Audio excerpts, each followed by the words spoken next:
laban na tula ang lahat ng tao sa mundo. Sa panahon ngayon, mapapansin natin na mas nagiging hiwa-hiwalay ang mga tao. Madalas nagiging masyadong magkabansa, parang exclusive lamang sa sariling bayan, at nagkakaroon ng biases laban sa iba.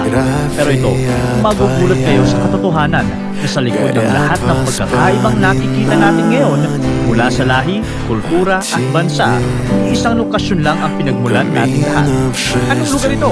At paano ngang dito nagsimula ang pinagmulan ng lahat ng tao sa buong mundo?